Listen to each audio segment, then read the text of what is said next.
est avec Nathalie Arthaud. Bonsoir Madame Bonsoir. Arthaud, bienvenue sur le plateau, porte-parole de Lutte ouvrière. Vous êtes candidate, vous, à la présidentielle. On parle du dossier Alstom, bien sûr, qui est au cœur de l'actualité, qui devient un enjeu pour la présidentielle de 2017, après l'annonce de la fermeture de l'usine en 2018, l'usine de Belfort.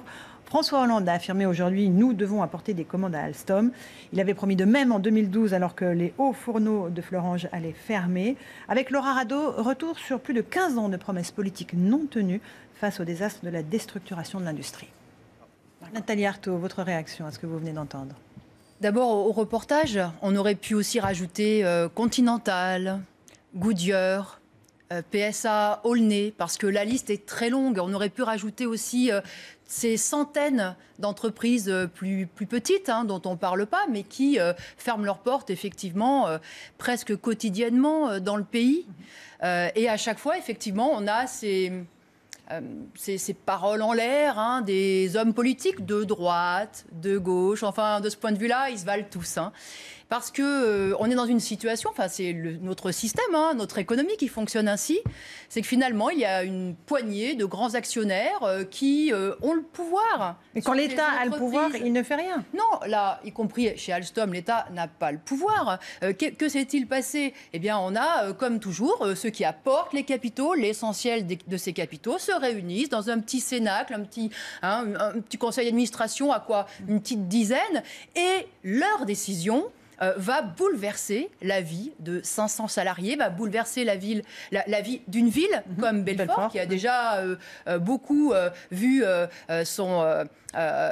y compris sa démographie régresser, parce que beaucoup d'entreprises ont déjà fermé dans la région. Donc voilà, c'est le tout ce qui se passe depuis ce matin avec le gouvernement, c'est de la gesticulation, c'est ce que vous dites? Mais bien sûr, parce que dans notre économie, ceux qui ont le pouvoir, ceux qui tiennent les rênes, la vie de la population, des travailleurs dans les mains, voilà, c'est quelques grands groupes capitalistes. Et contre cela, tous ces hommes politiques ne feront rien, parce qu'ils sont tout à fait d'accord pour que la situation marche comme ça. Geoffroy Didier, votre réaction? C'est un raz-de-marée. Nathalie Arthaud, les citoyens peuvent faire quelque chose? Moi, j'espère que les travailleurs vont effectivement s'inviter, que les travailleurs Ils veulent exister, les de gens. Belfort, les ouvriers, les sous-traitants, parce qu'on parle de 500 salariés sur le site, 480 exactement, mais il ne faut pas oublier les sous-traitants, les prestataires, les fournisseurs, tous les salariés qui dépendent aussi de cette usine-là. Et moi, j'espère qu'ils vont s'inviter non seulement pour dénoncer ces gesticulations du pouvoir politique, mais aussi pour dénoncer cette rapacité, quand même, d'un grand groupe capitaliste, parce que tout de même, ces emplois-là, on peut bien sûr les maintenir, il faut les maintenir. Mais il n'y a plus de commandes dans le carnet de commandes. Mais en prenant sur les profits, tout simplement. Mais bien sûr, écoutez... on nous dit qu'il n'y a plus de le carnet de commandes est plein.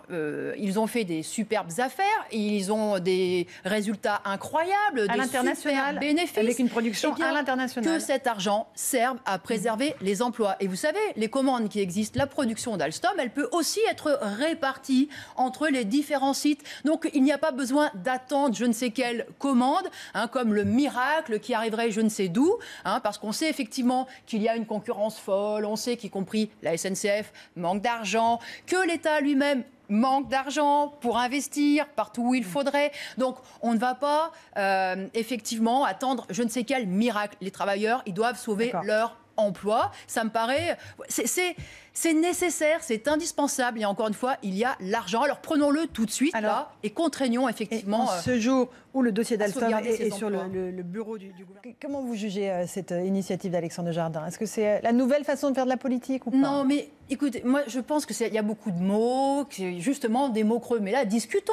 Est-ce que c'est une utopie ou non de dire que des ouvriers qui ont travaillé là toute leur vie dans une usine qui a été construite par leur père, bien souvent, qui est le fruit justement du travail de génération entière. Est-ce que c'est une utopie de dire qu'on ne peut pas sauvegarder leur emploi? Voilà la discussion qu'il faut avoir concrète, qui touche des millions de salariés aujourd'hui. Eh bien moi je dis que ce n'est sûrement pas une utopie. Dans une société qui est riche comme celle-là, avec des groupes capitalistes qui sont riches à milliards, mais qui ne jurent que par la rentabilité, que par la compétitivité, il faut mettre un coup d'arrêt à cela. Et ce coup d'arrêt ne sera jamais mis par effectivement des des gens comme vous, ou de votre famille politique, de droite, mais même de gauche, parce que finalement, tout le monde est là à s'aplatir face aux diktats de ces grands groupes. On est dans une situation où finalement on a les rois de l'industrie, du transport, de la cosmétique, etc. Ils prennent leurs décisions, ils tiennent la vie de centaines de milliers de salariés dans les mains et on ne peut rien faire. Et ben moi je ne suis pas d'accord avec ça. Un dernier mot, les travailleurs, ils font tout fonctionner dans la société, ils sont actifs, ils font un tas de choses, effectivement, ils portent la société sur leurs épaules. Eh bien ils ont des droits très aussi. vite. Je comprends votre...